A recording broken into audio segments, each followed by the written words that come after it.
우리에게는 영과 육이 있습니다. 그렇죠? 영과 육이 있는데 영과 육 중에 여러분 뭐가 평안할 때에 우리에게 진정한 평안이 임하게 될까요? 영입니까? 육입니까? 영이에요? 확실히 영입니까? 예. 영과 육 중에 영이 행복할 때 또는 육이 행복할 때 뭐가 행복할 때 진정한 행복이 우리에게 임하게 되죠? 예. 영이라고 여러분들이 다 지금 일률적으로 그렇게 말씀을 해주셨어요. 자, 그런데 왜 여러분들은 영의 평안, 영의 행복보다는 실제 삶 속에서는 육의 행복, 육의 평안을 추구하면서 살아가시죠? 뭐 추구하는 정도가 아니라 사활을 걸고 아주 육신의 평안을, 육신의 행복, 육신의 안위를 위해서 살아가고 계시잖아요. 왜 그런 것일까요?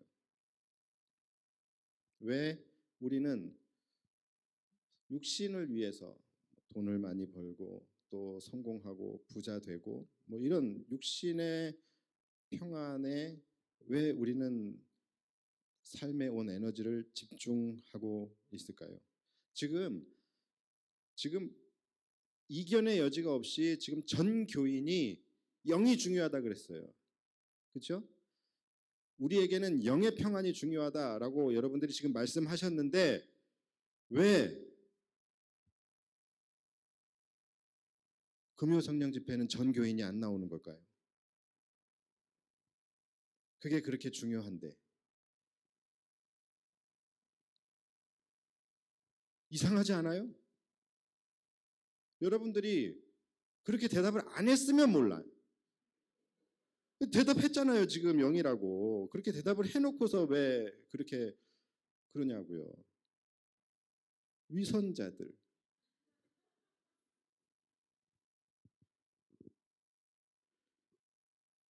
그나마 금요 성령 집회에 나오시고 기도의 자리에 나오시는 분들 중에서도 분명히 어느 정도는 육신의 평안을 기도하기 위해서 나오신 분들도 계실 거예요. 그렇죠? 그러니까 그런 분들까지 다 치면 아마 실제적으로 진짜로 영의 평안, 진짜로 영의 행복을 추구하면서 사시는 분들은 그렇게 많지 않을 것이라 그런 생각이 듭니다. 참 아이러니해요.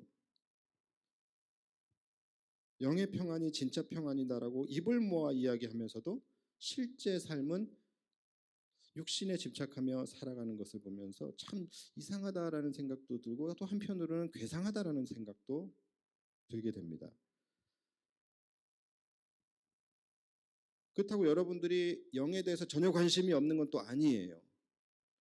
나름대로 또 영의 평안도 여러분들이 굉장히 신경을 쓰면서 사시는 것 같기도 해요. 그래서 제가 가만히 생각을 해보다가 그래도 가장 합리적인 결론을 내렸습니다. 그게 뭐냐면 여러분들은 영과 육 둘 다 평안해야 진정한 평안을 누리시는 분들이구나. 영만 평안해서는 안 돼요. 육도 평안해야 돼요. 그래서 둘 다 평안해야 된다. 동의하세요? 동의하시죠? 네. 영과 육 둘 다 평안할 때 진정한 평안을 누린다. 자, 맞아요. 근데 우리가 뭐 양보해서 그렇다고 쳐요. 자, 그렇다고 치더라도 우리가 적어도 둘 중에 그래도 우선순위는 정해줘야 되지 않겠습니까? 그렇죠? 영이 먼저일까요? 육이 먼저일까요? 여러분들 영이 먼저 평안할 때에 육신이 평안해집니까? 아니면 육신이 먼저 평안할 때에 영이 먼저 평안해집니까? 어떤 게 먼저 평안할 때 영, 그렇죠? 또 영이래요. 또 여러분들이 지금 하나같이 영이라고 말씀을 하셔요. 자, 그런데 아마 지금 이 문제에 대해서는 여러분들이 아마 속으로는 다른 생각하시는 분들이 좀 계실 것 같아요. 그래도 육신이 평안해야 마음도 평안해지고 영혼도 평안해지는 것이 아니겠느냐. 등 따시고 배불러야 마음도 편해지는 것이 아니겠냐. 뭐 이렇게 생각하실 거 아니겠어요? 그렇죠? 자, 근데 제가 그래서 여러분들 오늘 제가 정답을 이제 말씀을 드릴게요.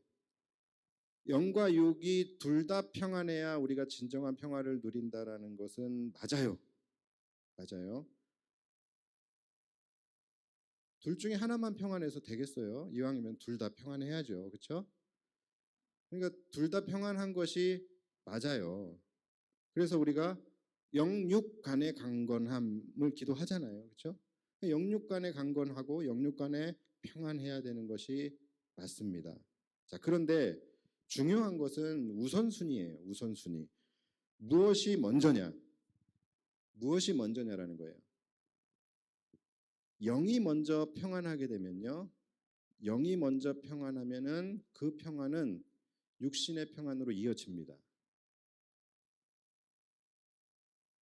그런데 육신이 먼저 평안하면 그것이 영혼의 평안으로 이어지는 것은 아니에요. 오히려 실제적으로 보면은 등 따시고 배불러지면 영의 평안으로 가기보다는 죄로 갈 확률이 좀 더 많아요. 그렇잖아요. 우리가 경험해 봐서 알죠. 등 따시고 배불러 본 적이 없으시죠? 내가 좀 삶이 좀 넉넉해지고 풍성해지잖아요. 그러면은 내 마음이 죄를 향하여 갈 때가 더 많아요. 그렇기 때문에 육신이 먼저 평안해졌을 때 그것이 영혼의 평안으로 이어지는 것만은 아닙니다. 그러나 영혼이 먼저 평안해질 때는 그것이 육신의 평안으로 이어집니다. 사사시대에 엘가나라고 하는 사람이 있었어요. 엘가나라고 하는 사람에게는 두 사람의 부인이 있었습니다. 첫 번째는 한나, 두 번째는 분인나라고 하는 부인이 있었어요. 잘 아시죠? 이 한나와 분인나. 근데 이 엘가나라고 하는 남편이 좀 차별을 했어요. 그래서 자신의 재산과 분깃을 나누어 줄 때 항상 이 분인나보다 한나를 갑절을 줬어요. 분인나한테 10,000원을 주면 한나한테는 20,000원을 주고, 분인나한테 100,000원을 줄 때는 한나에게는 200,000원을 줬어요. 항상 2배를 줬단 말이에요. 자, 그러면 육신적으로는 한나가 분인나의 2배 부자예요. 2배 풍성해요. 그렇죠? 자, 그러면 이 육신적인 2배의 풍성함이 과연 2배의 영혼의 풍성함으로, 2배의 영혼의 평안함으로 이어졌을까요? 이어졌을까요? 그렇지 않았어요. 삶이라는 게 그렇게 단순하지 않다는 것이죠. 이들에게는 또 한 가지의 문제가 있었는데 그게 뭐냐면 바로 자녀 출산의 문제였어요. 오늘도 우리 이렇게 출산 광고가 이렇게 있었는데 이 자녀 출산이 굉장히 중요한 그 시대는 더 중요한 부분인데 한나가 자녀를 가질 수가 없었어요. 한나가 임신이 안 되는 거예요. 그런데 반면에 또 다른 아내 분인나는 그냥 막 낳아 제껴요. 애 낳는 기계처럼 막 낳아 제끼는 거예요. 10달이 멀다 하고 그냥 계속 낳아 제껴요. 그러니까 한나가 육신적으로는 2배나 많은 풍성함을 가지고 있었지만 여자로서 자녀를 출산하지 못한다라는 것에 대한 그런 어떤 박탈감, 그리고 또 부인이 둘이니까 또 서로 사이가 좋지 않겠지요. 서로 라이벌지간이잖아요. 근데 이 적수는 계속 낳아 제끼고 나는 임신을 하지 못하고, 그러니까 그 상대적으로 오는 자괴감, 박탈감, 자존심 상함 막 이런 것들이 날마다 이 한나의 마음을 불편하게 하고 아프게 하고 그랬다라는 것이죠. 육신의 평안함이 영혼의 평안함으로 갔습니까? 가지 않았어요. 심지어 2배나 많았는데도. 좀 더 정확히 이야기하면 2배가 아니에요. 똑같이 나눠줬다 할지라도, 분인나와 한나에게 똑같이 나눠줬다 할지라도 분인나에게는 뭐가 있어요? 막 낳아 제낀 딸린 자녀들이 이만큼 있잖아요. 그런데 한나는 혼자서 다 먹는 거예요. 그러니까 똑같이 나눠줘도 그만큼 차이가 나는데 거기다가 한나는 거기에 더블로 줬다라는 거예요. 그러니까 뭐 2배가 아니라 뭐 거의 한 10배 이상 뭐 나지 않았겠습니까? 그 이상의 그렇게 육신의 평안함, 그 이상의 육신의 풍성함이 있음에도 불구하고 한나는 전혀 영적으로 평안하지가 않았다라는 거예요. 오히려 영적인 평안은 분인나에게 있었어요. 그래서 분인나가 맨날 한나를 옆에서 예? 놀리고 비웃고 업신여기고 격분시키고 막 그랬어요. 그래서 한나가 날마다 막 그냥 막 속이 부글부글 끓는 상태에서 막 그래서 슬퍼서 울고 먹지도 않고 막 그랬다고 성경이 기록을 하고 있어요. 물론 나중에는 반전이 되죠. 나중에는 상황이 뒤집혀지게 되긴 하겠지만 제가 말씀드리고자 하는 것은 육신의 평안과 행복이라는 것이 결코 영혼의 평안과 행복으로 넘어가는 것이 아니라는 거예요. 그러므로 여러분 영과 육, 이 영육 간의 평안함 둘 다 중요한 거예요. 우리는 영입니다. 영입니다. 이렇게 계속 정답을 이야기했지만 그렇다고 해서 우리가 육을 너무 무시하거나 터부시하면 안 되는 거예요. 육신도 평안해야 되잖아요. 그러니까 영육 간의 강건함이 다 중요한 거예요. 다 중요한 것이지만 그렇다 하더라도 그래도 우리가 그 중에서 우선순위 가장 먼저 집중하고 붙잡아야 하는 것은 영의 평안이라는 것입니다. 육의 평안은 영의 평안에서 따라오는 거예요. 영의 평안으로부터 오는 거예요. 여러분이 아멘 하고서 동의하시고 고개를 끄덕이시지만 말고 이제는 실제 삶으로 그렇게 사세요. 영입니다라고 하고서 전교인이 영이라고 그래놓고 왜 전교인이 안 나오냐라는 거예요. 금요성령 집회에. 그러니까 실제로 여러분들이 영의 평안함이 육의 평안함으로 이어진다라는 것을 여러분들이 실제 삶에서 체험해보고 경험해보셔야 되는 거예요. 여러분들이 한번 샘플로라도 체험을 해보세요. 금요일 날 저 유흥가 가서 빛나는 네온사인 아래서 불금을 보내시고 비틀거리면서 집에 돌아갈 때에 내 마음이 평안하고 행복한지, 그날 같은 시간에 주의 전에 찾아 나와서 이렇게 예배드리면서 말씀으로 은혜 받고 또 찬양과 기도로서 하나님과 깊은 교제를 나누고 하나님의 음성 듣고 집으로 돌아가는 내 마음이 평안하고 행복한지 한 번씩만 일단 샘플로 해보시고 어떤 것이 좋다. 그럼 어떤 것을 내 삶에서 계속 갈지를 여러분들이 선택하시면 돼요. 과연 어떤 것이 나에게 진정한 평안과 자유를 주는가? 제가 왜 이 말씀을 드리냐면 많은 분들이 이 출애굽기를 읽으면서 묵상하면서 이 출애굽에 대해서 이것을 육적인 해방이라고 생각을 하신다라는 거예요. 물론 틀린 말은 아니에요. 육적인 해방도 맞아요. 왜냐하면 그들의 이스라엘의 몸이 실제적으로 애굽에서 나왔잖아요. 출애굽을 했잖아요. 그러니까 육적인 해방도 틀린 말은 아니에요. 그러나 이것이 출애굽의 본질은 아니라는 것이죠. 그래서 우리가 이 출애굽이라는 것에 대해서 육적인 의미와 영적인 의미를 좀 나눠서 구분해서 우리가 생각하고 묵상할 필요가 있습니다. 자, 일단 여러분 출애굽이라는 것의 육적인 의미가 뭘까요? 육적인 의미는 방금 말씀드린 대로 해방이에요. 해방과 아니에요. 육적인 의미는 해방과 자유입니다.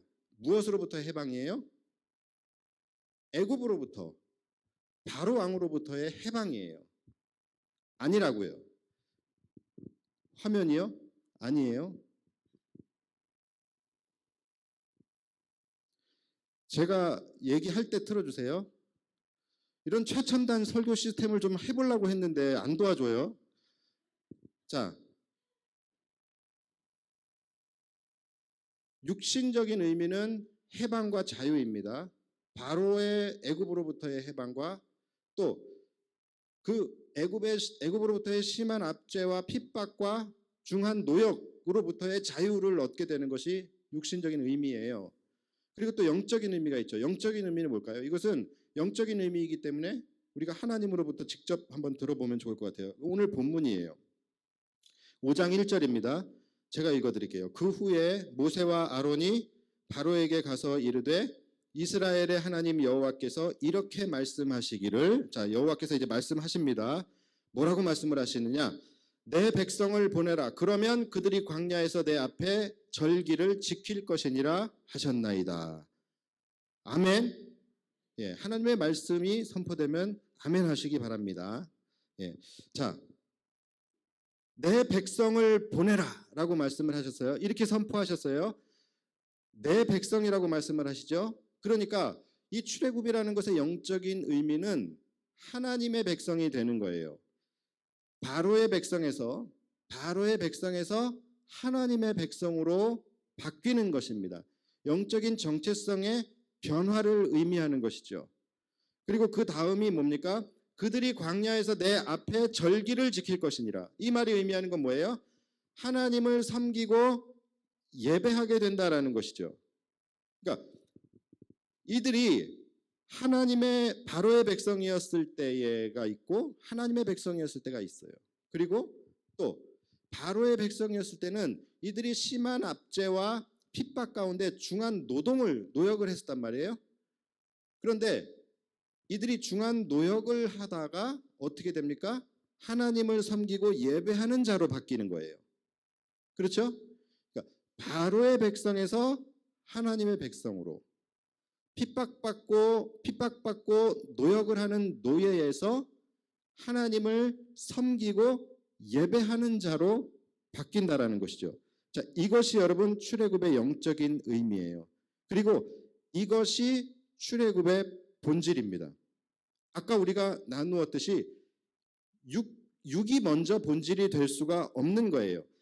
영이 먼저 해방되어져야 육이 해방되어지는 거예요. 그러니까 이들이 그냥 몸이 애굽에서 나온다고 해방되는 것이 아니에요. 이들이 바로의 백성에서 하나님의 백성으로 영적으로 먼저 해방이 되어져야지만 이들의 육신이 진정한 해방을 맞게 된다라는 거예요. 그러니까 이들이 하나님의 백성이 되고 하나님을 섬기고 예배하게 되는 것, 이것이 출애굽의 진짜 본질이다라는 거예요.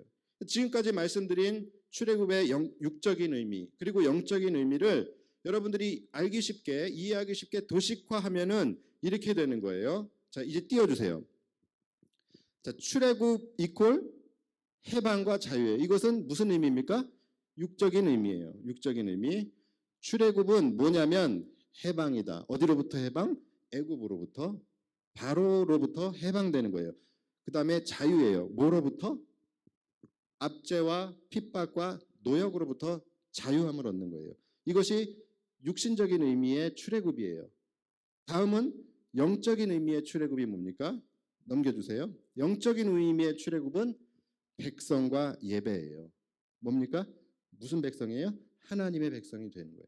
그리고 하나님을 섬기고 예배하는 자가 되는 거예요. 이것이 영적인 출애굽의 의미예요. 자, 그러면 이제 우리가 우선순위를 정해야 되겠죠? 아까 우리 우선순위 했죠? 뭐가 먼저죠? 0과 6 중에 뭐가 먼저죠? 0이 먼저예요. 그러니까 1번이 0, 2번이 6이에요. 그렇죠? 다음 넘겨주시면 1번이 0이고 2번이 6이에요. 0에서 6으로 가는 거예요. 그러니까 결론은 뭡니까? 다음 넘겨주시면 하나님의 백성으로 하나님을 예배할 때에 진정한 해방과 자유를 누리게 된다는 거예요. 이게 본질입니다. 이게 출애굽의 진정한 의미예요. 단순히 그냥 몸이 나가는 것이 출애굽이 아니라 이들이 하나님의 백성이 되어 하나님을 섬기고 예배하는 자들이 될 때에 이들 안에 진정한 출애굽이 진정한 해방과 자유를 이들이 누리게 된다라는 거예요. 그러니까 여러분, 예배할 때에 해방과 자유는 그냥 얻어지는 것이 아니에요. 하나님의 백성으로 하나님을 예배할 때. 이거는 아주 전형적인 3단 논법이에요. 그렇죠? 우리가 3단 논법 학교 다닐 때 많이 배우죠. 모든 인간은 죽는다. 소크라테스는 인간이다. 고로 소크라테스는 죽는다. 이게 3단 논법이잖아요. 마찬가지예요. 출애굽은 해방과 자유이다. 하나님의 백성으로 하나님을 예배하는 것이 출애굽이다. 고로 하나님의 백성으로 하나님을 예배할 때에 진정한 해방과 자유를 누리게 된다. 똑같은 거예요. 똑같이 적용되는 거예요. 그러니까 여러분 우리가 지금 이거를 절대로 잊어버리시면 안 돼요. 진정한 해방과 자유는 언제 성취될 수 있느냐? 단순히 애굽에서 몸이 나왔다고서 이들에게 자유와 해방이 주어지는 것이 아니에요. 이들이 진정한 하나님의 자녀가 되고 진정한 하나님의 백성이 되고 이들이 하나님을 섬기고 예배할 때에 진정한 자유와 해방이 주어지게 되고 진정한 출애굽이 완성이 되는 것이죠. 그래서 금요일에도 말씀드렸지만 하나님께서 바로에게 출애굽을 명하실 때에 하나님이 단 한 번도 이들을 노예로부터 해방시켜라. 이들을 심한 중한 노역으로부터 이들을 자유케 하라고 바로에게 명하신 적이 한 번도 없어요. 찾아보시면 알아요.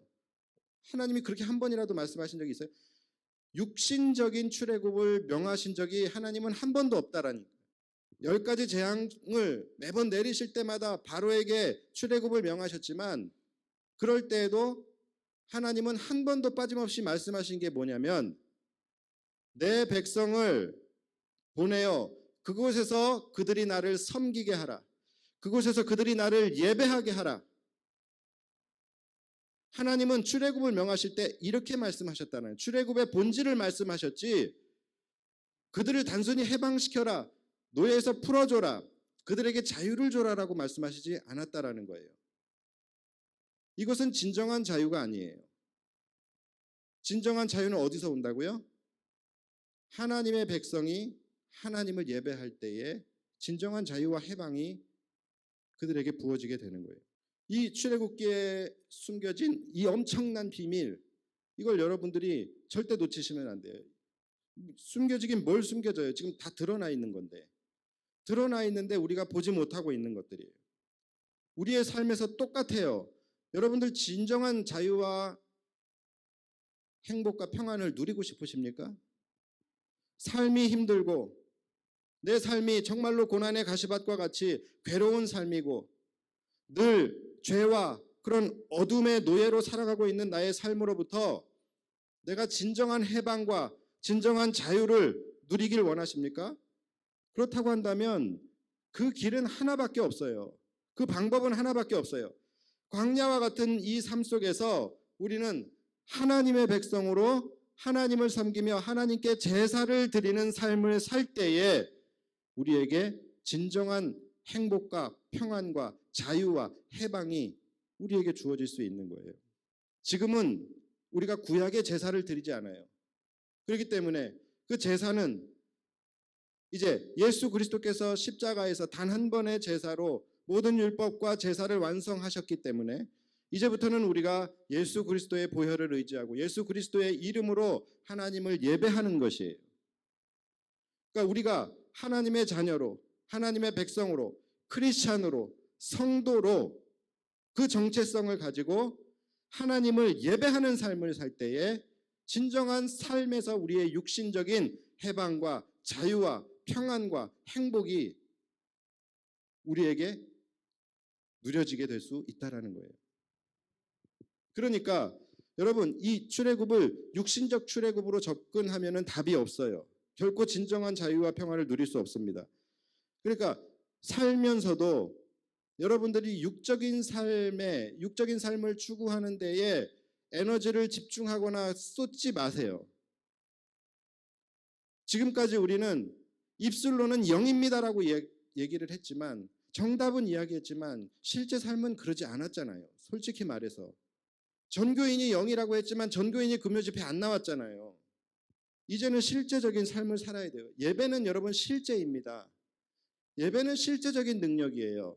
예배를 통하여 진정한 자유와 평안이 우리에게 부어지고 예배를 통하여 진정한 삶의 능력이 우리에게 부어지는 거예요. 육신적인 출애굽이요? 이들이 몸이 나와서 뭐 한다고요? 애굽에서 몸이 나온 게 무슨 의미가 있어요? 나오면 뭔데요? 광야예요. 광야에서 뭐가 얼마나 행복하겠어요? 오히려 몸이 애굽에서 나와서 이들이 진짜 출애굽의 본질인 하나님의 백성이 되지 못하고 하나님의 백성이 되기를 거부하고 하나님을 원망하고 하나님을 예배하기를 거부하고 그랬을 때에 이들이 그 광야에서 당했던 고난은 애굽에서 당했던 고난보다 훨씬 더 괴로운 고난이었다라는 것이죠. 그래서 이들이 어떻게 하면 애굽을 그리워하잖아요. 막 광야에서 뭐 걸핏하면 애굽을 그리워하고 걸핏하면 우리가 차라리 애굽에서 죽었으면 좋았었던들 뭐 이런 이야기들 막 하잖아요. 그만큼 몸만 나오는 것은 아무 의미가 없다라는 거예요. 몸이 나가는 것이 아니라 우리가 하나님의 백성이 되고 하나님의 백성으로 하나님을 섬기고 예배하는 삶을 살 때에 우리의 삶이 회복이 되는 거예요. 여러분 기억하십시오. 여기서 광야예요. 여기는 이 세상은 광야입니다. 이 광야 같은 세상에서 여러분들이 나가봐야 얼마나 나가요. 여기서 여러분들이 잘 나가야 얼마나 잘 나가겠어요. 지옥 같은 애굽 탈출해봐야 광야입니다. 이 광야에서 뭘 하겠습니까? 진짜 축복의 땅 가나안은 하나님의 백성, 하나님을 섬기고 예배하는 자들이 들어갔어요. 마찬가지예요. 우리가 이 광야 같은 삶 속에서 진정한 자유와 해방과 축복을 누리기 위해서는 우리는 하나님의 백성으로 하나님을 예배하는 삶이 되어야 하는 거예요. 여러분 그러니까 세상에 나가서도요. 우리가 맞서야 할 바로들이 얼마나 많은지 몰라요. 우리가 싸워야 할, 우리가 그 앞에 서야 할 바로들이 있어요. 그들 앞에서 우리가 할 수 있는 말, 우리가 또 해야 할 말은 하나예요. 그 바로들이 정말로 여러분들의 목줄을 움켜쥐고 있는 사람이라 할지라도 그들 앞에서 육신의 출애굽을 구하지 마시고 영적인 출애굽을 구하셔야 돼요. 그들 앞에서 우리가 해야 할 말은 우리는 하나님의 백성입니다. 그러므로 우리가 우리의 하나님을 예배할 수 있도록 우리를 놓아주십시오. 우리 하나님을 마음껏 예배하게 하라. 이것을 선포해야 된다는 거예요. 지금 이 세상에는요. 우리를 예배하지 못하게 하는 것들이 너무나도 많아요. 우리의 삶의 환경에서부터 시작해서 우리의 직장, 우리의 삶의 터전, 심지어 지금은 코로나까지 우리를 예배하지 못하게 하는 것들이 너무나도 많아요. 그리고 그동안에 지금까지 솔직히 우리는 이렇게 우리를 예배하지 못하게 하는 것들 앞에서 우리는 침묵했습니다. 더 정확한 말로는 순응하고 타협했다라는 것이죠. 상황이 안 되면 어쩔 수 없는 거지. 먹고 살려다 보니까 어쩔 수 없는 거지. 삶이 급한데 어쩔 수 없는 거지. 당장 돈 벌어야 되는데 어쩔 수 없는 거지. 이렇게 우리를 예배하지 못하게 하는 것들 앞에서 우리는 그저 순응하고 타협하면서 지금까지 왔어요. 왜 그랬어요? 다 우리 삶을 위해서 그랬잖아요. 우리 삶의 안위, 자유, 행복, 평안 이런 것 때문에 우리가 예배를 포기했잖아요. 그런데 그게 아니라니까요. 우리의 삶에 진정한 자유와 평안과 안전과 행복과 안위와 성공까지도 이 모든 것들은 다 예배를 통하여서 나오는 거예요. 우리가 하나님의 백성으로 하나님을 예배할 때 부어지게 되는 은혜들이라는 것이죠. 이것이 출애굽의 진정한 본질이고 의미잖아요. 그래서 우리가 세상을 향하여 우리로 예배하지 못하게 하는 것들을 향하여 선포해야 할 것은 그들의 비율을 맞추는 것이 아니라 나는 하나님의 백성이다라는 것을 분명히 선포하고, 그러므로 나는 우리 하나님을 예배해야 한다. 나로 우리 하나님을 예배할 수 있도록 하라. 이것이 우리가 해야 할, 우리가 이 세상을 향하여 선포해야 할, 대항해야 할, 예배하는 것은요, 단순히 나만의 결단으로 되는 것이 아니에요. 나만의 결단이 있다 할지라도 내 삶의 환경이 나를 흔들고 애굽의 바로들이 나를 보내지 않으면 못 나가는 거예요.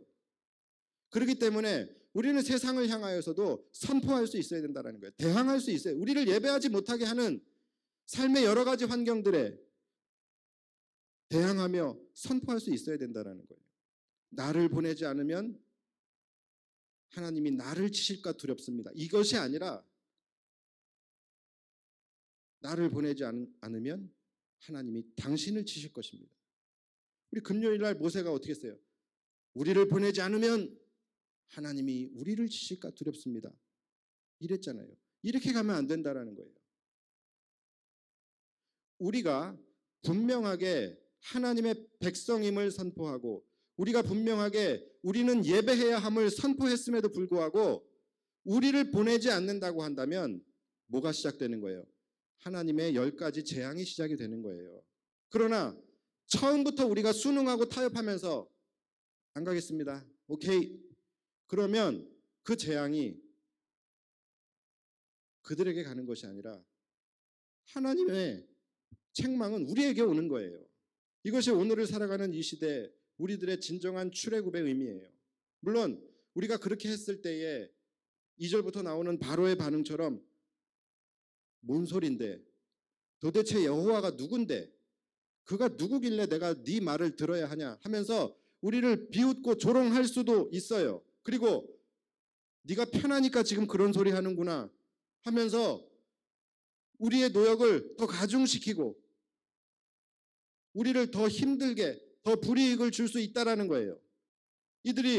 이스라엘 백성들이 벽돌을 굽는 일을 했었잖아요. 그런 노역을 했었는데 그동안에는 그 벽돌을 구울 수 있도록 불을 떼기 위한 집을 제공을 해줬었는데, 이것들이 편하니까 지금 이런 소리를 하네 하면서 이제는 집까지 제공을 안 해주고 벽돌은 그대로 구워라. 바로가 이렇게 했잖아요. 바로는 뭡니까? 바로는 바로 양아치예요. 옛날에는 그나마 100원이라도 주면서 빵이랑 우유 사오라고 했는데 이제는 그 100원도 안 주면서 빵이랑 우유 만들어 오라는 거예요. 그렇게 하는 이유가 뭐냐라는 거예요. 사치스러운 생각, 그런 사치스러운 생각할 시간 자체를 허락하지 않겠다 이제. 그거예요.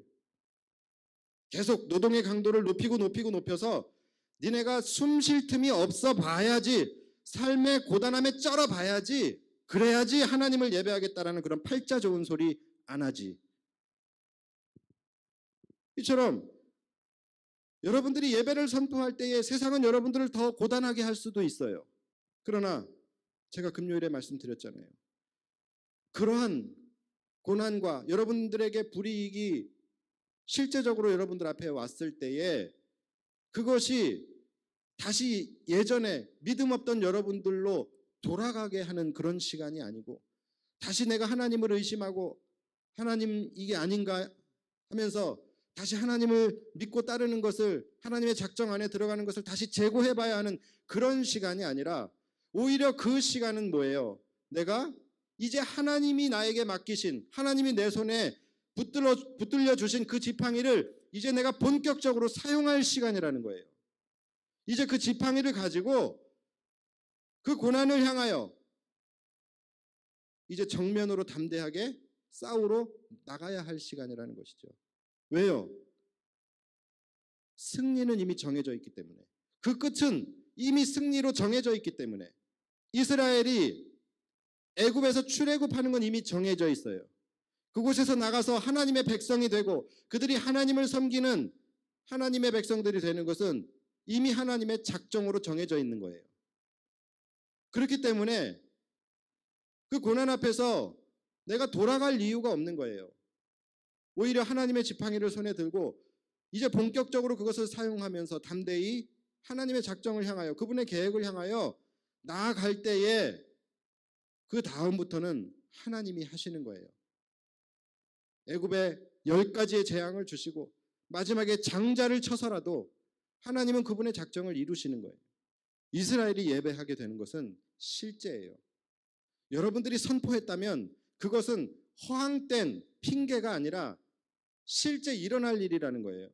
여러분들이 세상에서 여러분들의 바로 앞에서 나는 하나님의 백성이고 나는 하나님을 예배할 것이고 예배해야 합니다라고 얘기했다면 그 말은 반드시 실제가 된다라는 거예요. 아무리 여러분들에게 불이익을 주고 아무리 여러분들의 삶을 뒤엎어 놓는다 할지라도 그 끝은 결국은 하나님이 그것을 이루신다라는 것이죠. 사단은요, 여러분들 안에 예배의 갈망이 있을 때에 여러분들 안에 예배의 갈망이 있을 때에 사단은 여러분들이 예배를 하게 되면 그 예배로 인해서 자신의 통제에서 여러분들이 해방되게 된다는 것, 자신의 속박으로부터 여러분들이 해방되어지게 된다는 것을 너무나도 잘 알아요. 그래서 너무나도 그것을 두려워하기 때문에 어떻게든 여러분들이 예배하지 못하도록 사단이 역사를 합니다.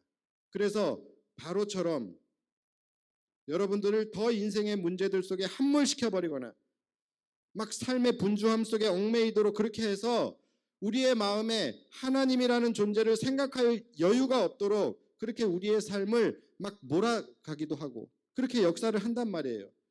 기본적으로 제공되어져야 할 집조차도 주지 않아 버리는 것처럼 우리가 삶에서 기본적으로 누려야 할 권리조차도 누리지 못하게끔 우리의 삶을 그렇게 고단하고 힘들게 각박하게 그렇게 만들어놔서 정말로 우리가 하나님을 예배한다라는 것, 우리가 천국을 소망하며 산다라는 것 자체가 사치스럽게 느껴질 만큼 그렇게 우리의 삶을 만들어버리기도 해요. 근데 그렇다고서 그 앞에서 우리가 여기에 말려버리게 되면은요, 말씀드렸듯이 본질이 사라져버리게 되는 거예요. 본질이 뭔데요? 하나님의 백성, 우리가 하나님의 백성이 되어 하나님을 예배하는 것이 본질이잖아요. 이 본질이 사라져버리게 되면은 우리 안에 평안과 자유와 해방도 다 사라지게 되는 거예요. 그래서 우리는 끊임없이 우리를 예배하지 못하게 하는 것들에 대하여 대항하고 선포해야 하는 것입니다. 우리는 하나님의 백성입니다. 그러므로 우리는 하나님을 예배해야 합니다. 그렇게 선포하고 그 다음 맡기세요. 그 다음에는 하나님의 10가지 재앙이 들어가는 거예요. 단 금요일에 나눴던 모세처럼 금요일의 모세는 정말로 참 별로인 모세였잖아요. 어설픈 결단, 확신 없는 선포, 이런 본질이 사라진 출애굽, 이런 것을 구하게 되면은 또 조롱과 오해와 핍박을 받게 될 수 있는 거예요. 그래서 여러분, 그런 확신 없는 선포, 이런 어설픈 결단, 이런 거 다 나의 영으로 하면 안 되는 거예요. 그래서 성령의 능력으로 성령의 능력을 의지하면서 나가야 되는 거예요. 내 영으로 하면요, 파괴력이 없어요. 설득력도 없어요. 영이 약한 것은 짐승들도 압니다. 산에 갔을 때 들짐승을 만나보세요. 여러분들이 어이 저리 가 저리 가 이런다고 갈까요? 눈에 이미 입은 저리 가라고 말하지만 이미 내 눈에서 겁이 잔뜩 질려 있으면 짐승은 그거 알아요. 공격합니다. 그런데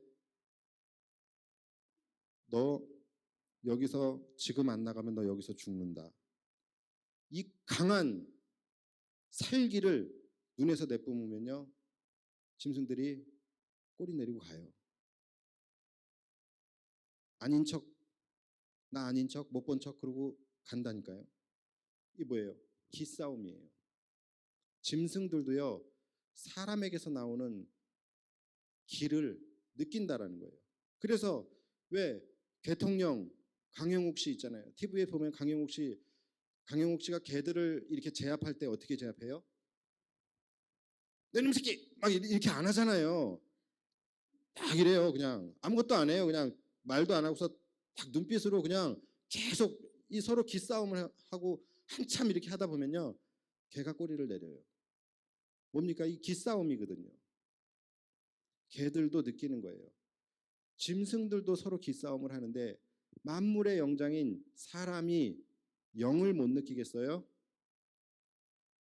사람은 영적인 존재이기 때문에 영을 금방 느껴요. 우리가 영혼 없다라는 말을 왜 해요? 저 영혼 없는 사과, 영혼 없는 사랑 뭐 이런 말을 왜 해요? 영을 느끼기 때문에 하는 거예요. 영을 느끼니까 저게 영이 있다 없다를 아는 거 아니겠어요? 영혼 없는 사과를 들었을 때에 우리가 진정성이 느껴지지 않는 이유는 뭐예요?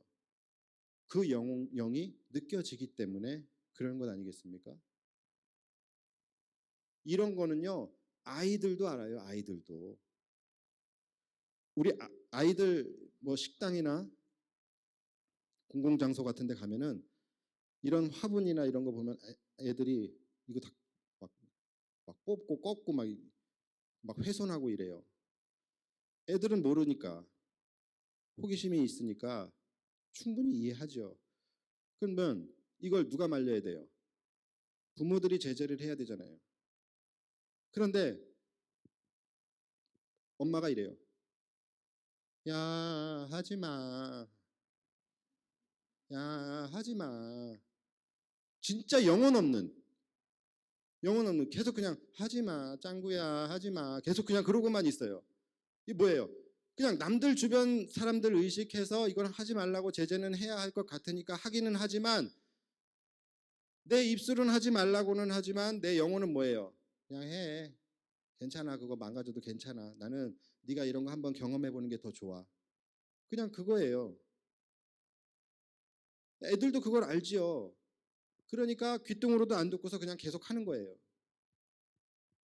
예, 말에 어떤 영이 실려 나가느냐 여기에 따라서 설득력이 달라지고 파괴력이 달라지는 거예요. 그래서 우리가 우리의 영을 가지고 나가면 안 된다라는 거예요. 우리의 영은 파괴력이 없어요. 사단의 영과 대항할 때에 우리의 영을 가지고 나가면은 조롱거리밖에 되지 않는 거예요. 그래서 우리가 나의 영이 아닌 성령으로 성령의 능력을 의지해서 나가야 되는 거예요. 한마디 말을 하더라도 성령의 능력을 의지해서 말하고 나의 지팡이를 가지고 나가면 안 되고 하나님의 지팡이를 가지고 나가야 된다라는 거예요. 금요일에 모세가 하나님의 지팡이 딱 내려놓는 순간 어떻게 됐어요?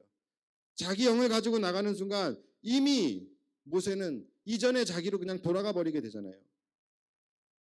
그래서 백성들에게도 욕 진탕 얻어먹고서 도망가듯이 또 도망가서 하나님한테 도망가서 막 따지잖아요. 하나님 왜 나를 보내셨냐고 또 실컷 하나님이 설득해서 내려보냈더니 가가지고서 그냥 하나님의 지팡이 놔버리고서 또 진탕 욕먹고서 올라와가지고서 그러니까 하나님이 다시 또 타일러 가지고서 백성에게 보내니까 이미 지금 그에게는 모든 능력이 상실된 거예요. 그 잠깐 능력이 있었지만 이미 지금 그는 자기 영혼을 가지고서 다시 지금 백성들에게 갔다가 또 한 번 당하지요. 백성들이 아예 듣지를 않았어요.